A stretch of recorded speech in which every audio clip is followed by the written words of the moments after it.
Présidente, Mesdames et membres du jury, ma chère contradictrice, je m'insurge, je m'indigne, je me révolte contre les propos de ma contradictrice.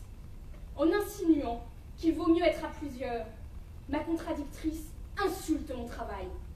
En effet, cette plaidoirie que je vous présente humblement aujourd'hui, cette plaidoirie a été élaborée non à plusieurs, mais par moi seule. Et c'est seule que je la présente devant vous. C'est un travail des plus personnels que vous aurez à juger aujourd'hui. C'est donc avec une conviction d'autant plus forte que je vais vous prouver que non, ce n'est pas mieux à plusieurs. Et comme vous pouvez l'entendre, je n'ai pas non plus vendu mon âme au diable. Dès lors, je trouve instructif de s'intéresser à la définition du mot plusieurs. Qu'est-ce qu'être à plusieurs? Le petit Robert donne la définition suivante. Être à plusieurs, c'est être plus d'un, un certain nombre, plusieurs personnes. Peut-on trouver définition plus vague, plus floue, plus imprécise? En revanche, le terme plusieurs s'oppose à un, qui se définit comme une unité, une seule et même chose ou personne. Remarquez la différence. Dans le premier cas, en étant plusieurs, vous pouvez être 2, 30, 300, 3000, 300 000, 3 millions, 3 milliards et j'en passe. Alors qu'en étant un, on est une seule et même personne, sauf peut-être pour les schizophrènes.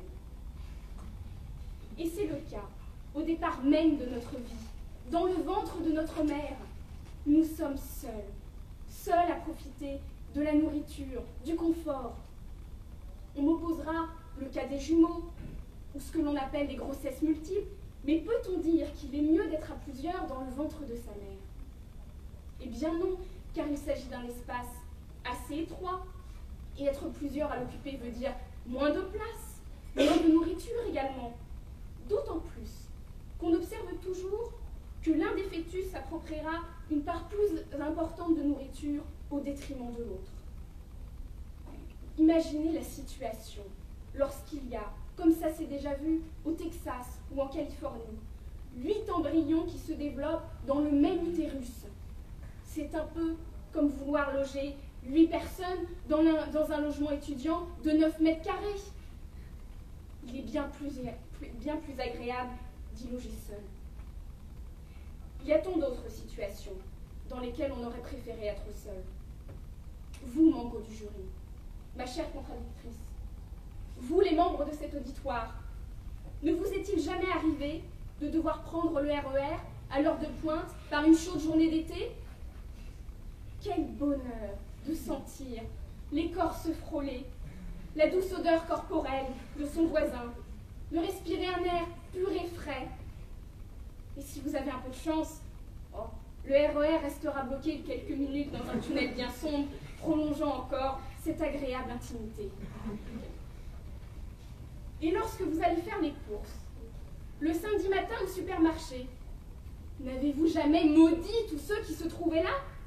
Tous les retraités qui vont faire leurs courses en même temps que vous, alors qu'ils disposent de toute la semaine pour le faire? Ne préféreriez-vous pas être seul à déambuler dans les allées du supermarché, seul à la caisse, seul sur la route, sans embouteillage, sans coup de klaxon, sans queue de pied-poisson, sans piéton qui déboule devant votre voiture sans prévenir? Quel repos ce serait alors! Qu'il est agréable d'être seul, de pouvoir se retrouver soi-même, profiter du calme, prendre un peu de distance avec le monde qui nous entoure. Être seul nous permet de penser, de réfléchir, de concevoir. Alfred de Vigny disait ainsi que la solitude est la source des inspirations. La solitude est sainte.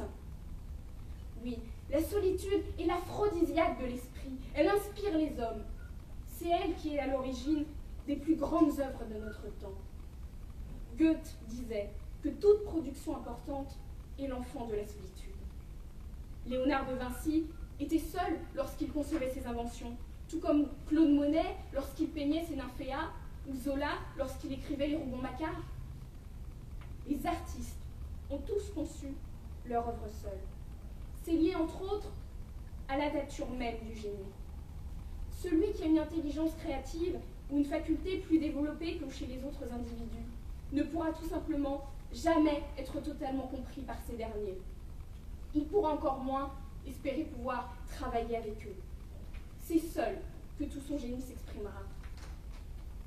C'est peut-être à plusieurs que leur œuvre sera admirée, mais comme vous l'avez vous-même reconnu, ma chère contradictrice, c'est bien seul que l'œuvre est conçue.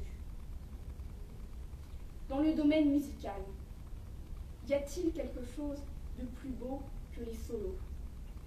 Lorsque tout d'un coup, les instruments se taisent pour laisser place à un seul d'entre eux. Aucun artifice, pas de camouflage possible. On ne peut plus se perdre dans la masse. Il n'y a plus que le soliste et son instrument. Toute la dextérité et l'adresse du musicien apparaissent au grand jour. C'est Jimmy Page dans Stairway to Heaven. C'est Mélanie Laurent dans le film Le Concert. C'est la lettre à Élise de Beethoven. De même, n'avez-vous jamais frissonné en entendant des chansons a cappella? Lorsque la voix s'exprime, pure, forte, dans toute son intensité et sa puissance? Chanter seul, faire un sport individuel, c'est se montrer à soi-même ce que l'on vaut vraiment. Lorsque l'on fait partie d'une équipe, il est difficile de savoir si on a vraiment influé sur le résultat ou si ce sont nos coéquipiers qui ont fait tout le travail. Alors que lorsqu'on fait de la natation, du ski, du sprint, du saut en longueur, nos performances ne sont liées qu'à notre propre travail. La récompense que l'on reçoit a d'autant plus de valeur. Lorsque Michel Desjoyaux a gagné 2 fois la course mythique du Vendée Globe, qui consiste en un tour du monde en solitaire et sans escale, il ne devait son succès qu'à son travail personnel. Là où beaucoup ont abandonné, certains pour des choses aussi graves que le retournement de leur bateau, d'autres pour une rage de dents, comme dans la première édition, ceux qui sont restés, qui sont allés jusqu'au bout, ne le doivent qu'à eux-mêmes. Il n'y a pas que le sport. Il y a aussi des jeux qui peuvent parfaitement se jouer seuls, comme le démineur ou le solitaire, qui porte si bien son nom. Ce dernier a connu un énorme succès grâce en partie à son incorporation dans toutes les versions de Windows, à tel point que oui, des phénomènes de dépendance ont pu être observés. Comme mon grand-père, qui a démontré qu'il était capable de jouer au solitaire jusqu'à 2 heures du matin juste pour gagner une partie. Ma contradictrice a défendu devant vous la forme collégiale, certes, mais je pense qu'en tant que professionnel du droit, vous connaissez évidemment les juges uniques qui remplissent, je crois, aussi bien leur rôle que leurs collègues qui siègent en matière collégiale. Ma contradictrice a également déclaré que l'union fait la force. Quand on voit le résultat de certains travaux en groupe, dont nous, étudiants, nous avons pu être victimes d'ailleurs, souvent, on ne peut s'empêcher de penser que vraiment, on n'est jamais mieux servi que par soi-même. Cela s'explique. Difficulté à s'entendre, différentes manières de travailler. Chacun a une manière toute personnelle de réviser, de faire une œuvre. Et il est bien normal que les autres aient leur propre version et ne peuvent pas se plier à celle de l'autre. Oui, travailler sur le même sujet, mais séparément, est souvent bien plus productif. Pour finir, je reprendrai Sartre pour dire que l'enfer, c'est les autres. Dès lors, je me rallie à l'opinion du général de Gaulle qui déclarait « La solitude était ma tentation, maintenant elle est mon amie ».